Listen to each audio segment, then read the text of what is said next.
नमस्कार प्यारे बच्चों, स्वागत है आपका हमारे चैनल बर्डिंग टीचर्स गाइड पर। बच्चों, आज हम 10वीं कक्षा की पाठ्य पुस्तक नव भारती में संकलित पाठ 9 सपनों के से दिन के बारे में पढ़ेंगे। सपनों के से दिन के लेखक गुरदयाल सिंह जी हैं।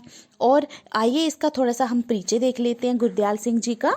गुरदयाल सिंह जी का जन्म जो है 10 जनवरी 1933 में हुआ था और इनकी मृत्यु 16 अगस्त 2016 में हुई थी। और ये पंजाबी के साहित्यकार थे जो उपन्यास और कहानी के लेखक थे। और इनकी प्रथम कहानी जो इन्होंने पहली कहानी लिखी थी उसका नाम था भागों वाले। और भारत सरकार ने इन्हें सन 1999 में ज्ञानपीठ पुरस्कार से भी सम्मानित किया था। तो बच्चों, ये पंजाबी लेखक थे। तो आइए देखते हैं इसमें सपनों के से दिन में लेखक जो हैं वो क्या कहना चाहते हैं। तो सपनों के से दिन पाठ के जो लेखक गुरदयाल सिंह जी हैं, उन्होंने इस पाठ में अपने स्कूल के दिनों का वर्णन किया है। उन्होंने ये बताया है इसमें कि जब वो स्कूल पढ़ा करते थे उस समय का वातावरण कैसा था। तो यहाँ पे ये लेखक जो हैं वो कह रहे हैं कि उस समय बच्चों को जो था स्कूल जाना बिल्कुल भी अच्छा नहीं लगता था, उनको पढ़ाई करना बिल्कुल भी अच्छा नहीं लगता था, बल्कि उनको अपने साथियों के साथ खेलना बहुत अधिक अच्छा लगता था। और स्कूल तो उन्हें बिल्कुल जेल के समान लगता था। ऐसा लगता था स्कूल जाना उन्हें ऐसे लगता था जैसे उन्हें किसी ने जेल में बंद कर दिया हो। और लेखक जो है बचपन से ही जिन बच्चों के साथ खेलते थे उनकी पारिवारिक स्थिति, जो परिवार की स्थिति लगभग एक जैसी ही थी। एक जैसे ही माहौल के एक जैसे ही परिवार के बच्चे जो थे उनके साथ खेला करते थे। सभी बच्चों और सभी बच्चों की अब स्थिति के बारे में बताया कि सभी बच्चे कैसे होते थे। मैली कच्छी होती थी सभी बच्चों की, है ना। टूटे बटनों वाला कुर्ता पहने हुए होते थे। जो कुर्ता पहना होता था उसके बटन भी टूटे हुए होते थे। और खेलते हुए उनके घुटने, पैर और पिंडलियों पर चोट लग जाती थी।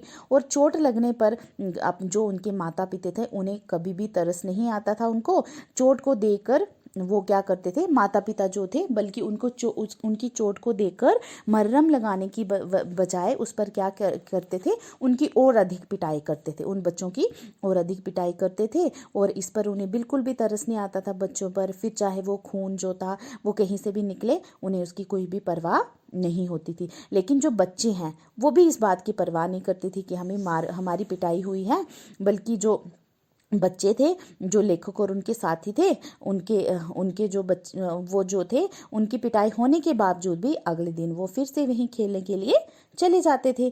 तो बच्चों को बिल्कुल भी स्कूल में जाना अच्छा नहीं लगता था। और जो माँ बाप थे, उनके माता पिता थे, वह भी उनके साथ ज़बरदस्ती नहीं करते थे। बच्चे स्कूल नहीं जाते थे तो वह भी उन्हें स्कूल भेजने में ज़्यादा रुचि नहीं लेते थे।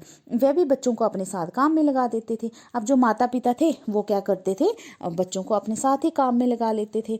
और थोड़ा सा बड़े होने पर बच्चों को वही खाते का हिसाब किताब सिखा देना आवश्यक समझते थे। वह समझते थे बच्चों ने कौन सा पढ़ लिख कर डॉक्टर इंजीनियर बनना है, इसलिए वो सोचते थे जब बच्चे थोड़े से बड़े हो जाएंगे तो थोड़ा बहुत हिसाब किताब हम इनको सिखा दिया करेंगे। और बचपन में बच्चों को सब कुछ अच्छा लगता है, केवल उन्हें स्कूल जाना अच्छा नहीं लगता था। बचपन में तो बच्चों को खेलना, कूदना, भागना, दौड़ना सब कुछ अच्छा लगता था, लेकिन सिर्फ स्कूल जाना ही उन्हें बिल्कुल भी पसंद नहीं था। तो लेखक जो हैं उनको अपने स्कूल जाने का रास्ता याद था, और जिसके दोनों ओर कांटेदार झाड़ियाँ थी, उनके पत्तों की महक नीम जैसी थी, जिसे लेखक आज भी अपनी सांसों में अनुभव करता है।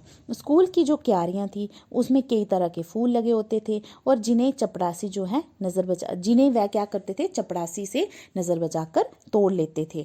और उन फूलों की खुशबू आज भी याद है उन्हें। और लेखक इसमें यही कह रहे हैं कि जो उनके स्कूल की क्यारियों में जो फूल लगे होते थे वो इतने अच्छे होते थे, उनको इतने अच्छे लगते थे कि वो चपरासी से बचकर उन फूलों को तोड़ लिया करते थे। और उनकी खुशबू जो है लेखक को आज भी याद है।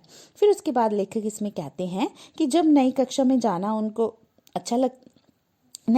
जाना अच्छा लगता था, परंतु साथ में डर भी लगता था कि मास्टरों से पहले से और अधिक मार पड़ेगी। इस बात का उन्हें डर लगता था। और उन दिनों स्कूल में 1.5 महीना पढ़ाई होने के बाद 1.5-2 महीने की छुट्टियां होती थी। और फिर छुट्टियों के शुरू के 2-3 सप्ताह खेलने में बीत जाते थे।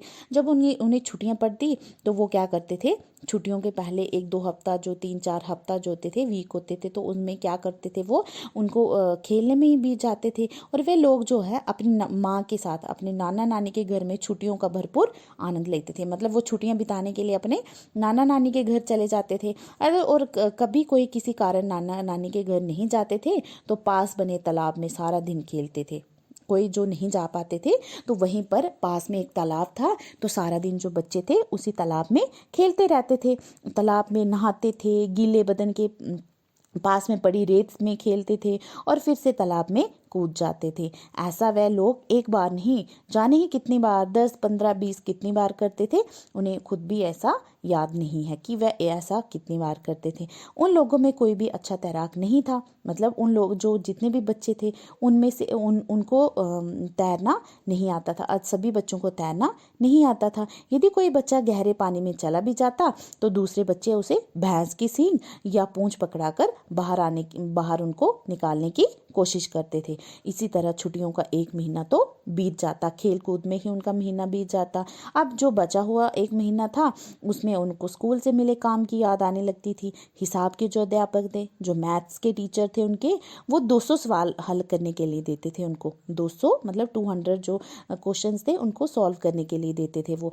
तो बच्चे अपने मन में हिसाब लगाते थे, अपने मन में ही वो सोचते थे कि यदि हम प्रतिदिन यदि हम 20 दिन, वह सोचते थे कि अगर यदि हम 10 सवाल, मतलब अगर 10 क्वेश्चन हम प्रतिदिन हर रोज़ हम 10 सवाल करेंगे तो 20 दिन में सारा हमारा होमवर्क कंप्लीट हो जाएगा। इसलिए वो 10 दिन और तो वो 10 दिन और खेलते जाते थे और फिर उनको फिर से वो सवाल नहीं करते थे वो। लेकिन फिर वो बोलते थे अब हम क्या करेंगे, 15 दिन खेल में निकल जाते थे उनके। फिर वो सोचते थे अब हम 15 सवाल रोज़ करेंगे तो फिर अब हम 15 सवाल रोज़ करेंगे। लेकिन ऐसे ही सोच में 1-2 दिन और निकल जाता था। और ऐसे ही वो जैसे ही छुट्टियां कम होने लगती, मतलब छुट्टियां बीतने लगती, स्कूल के खुलने का समय पास में आने लगता, तो उनको स्कूल जाने का डर भी सताने लगता। और कुछ सहपाठियों का छुट्टियों में काम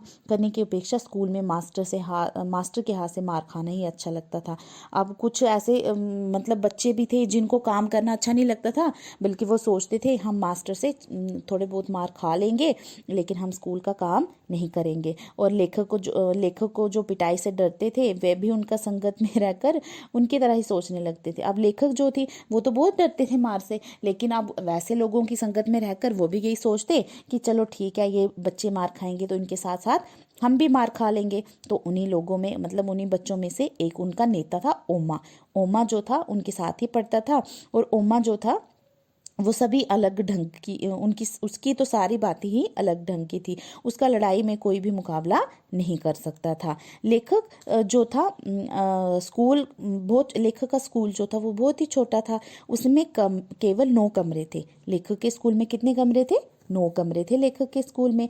दाईं ओर, मतलब राइट साइड जो था, पहला कमरा मुख्याध्यापक जी मदन मोहन शर्मा जी का था। जो उनके हेडमास्टर थे उनका कमरा था दाईं ओर और उनका नाम था मदन मोहन शर्मा जी। और पीटी मास्टर प्रीतम चंद की पिटाई के डर से सभी बच्चे प्रार्थना में सीधी लाइनों में खड़े रहते थे। उसमें यदि कोई बच्चा ज़रा हिलता हुआ दिखाई दे जाता उसे पीटी मास्टर बुरी तरह पीटते थे। मास्टर प्रीतम चंद से विपरीत स्वभाव वाले हेडमास्टर शर्मा थे। मतलब वहाँ पे उनके एक पीटी मास्टर थे जिसका नाम था प्रीतम चंद।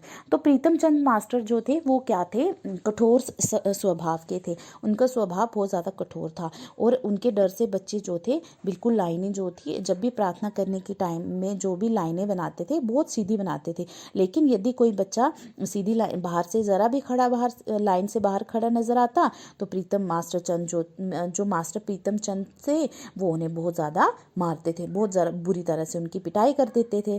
लेकिन जो हेड मास्टर थे वो बिल्कुल इनके विपरीत थे, प्रीतम चंद के विपरीत थे, बिल्कुल अपोजिट थे। उनका स्वभाव बहुत ही विनम्र था और वे कभी भी किसी बच्चे को नहीं मारते थे। कौन?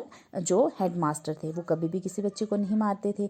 वे 5वीं कक्षा के 8वीं कक्षा तक के छात्रों को अंग्रेजी पढ़ाते थे। जो ये हेडमास्टर शर्मा जी हैं, शर्मा जी थे, तो वो 5वीं कक्षा से लेकर 8वीं कक्षा को अंग्रेजी इंग्लिश पढ़ाते थे। लेखक को अपना स्कूल कभी भी पसंद नहीं आया था, उसको कभी भी अपना स्कूल अच्छा नहीं लगा था। पहली कक्षा से लेकर 4थी कक्षा तक अधिकतर बच्चे स्कूल रोते हुए जाते थे, क्योंकि छोटे बच्चे होते हैं उस समय, तो उनको स्कूल जाना तो बिल्कुल भी अच्छा नहीं लगता। तो पहली कक्षा से लेकर मतलब 1st से लेकर 4th क्लास के जो बच्चे थे वो स्कूल रोते रोते जाते थे। उन्हें स्कूल स्काउटिंग का अभ्यास करते समय अच्छा लगता था। लेकिन जब उन्हें स्कूल में स्काउटिंग करवाई जाती थी, स्काउटिंग कराई जाती थी, तो उस समय उनको स्कूल जाना बहुत अच्छा लगता था, क्योंकि उस समय जो पीटी मास्टर जो हैं वो क्या करते थे, नीली पीली झंडियाँ बच्चों के हाथों में दे देते थे। और अभ्यास के समय वह लोग खाकी वर्दी के साथ गले में 2 रंग का रुमाल पहनते थे। जब कभी अभ्यास करते हुए पीटी मास्टर के मुंह से शाबाश का शब्द सुनने को मिल जाता, तो उस समय ऐसा लगता जैसे फौज में मिलने वाले सभी तमंगे उन्हें मिल गए हों। लेखक के परिवार की आर्थिक स्थिति अच्छी नहीं थी, इसलिए हेडमास्टर शर्मा एक अमीर परिवार के लड़के की किताबें लाकर उसे दे देते थे। अपने स्कूल के हेडमास्टर के कारण ही लेखक अपनी शुरू की पढ़ाई पूरी कर सके। लेखक अपने परिवार का पहला लड़का था जो स्कूल जाने लगा था। इसमें यही बताया गया कि जो लेखक था वो अपने परिवार का पहला लड़का था जो स्कूल जाता था। उनके परिवार की कंडीशन बिल्कुल अच्छी नहीं थी, तो हेडमास्टर जो थे वो एक किसी अमीर लड़के की किताबें लाकर लेखक को दे दिया करते थे। तो लेखक नई कक्षा में तो जाता था, लेकिन उसको हमेशा किताबें जो थी वो पुरानी पढ़नी पड़ती थी, पुरानी किताबें ही वो पढ़ा करता था।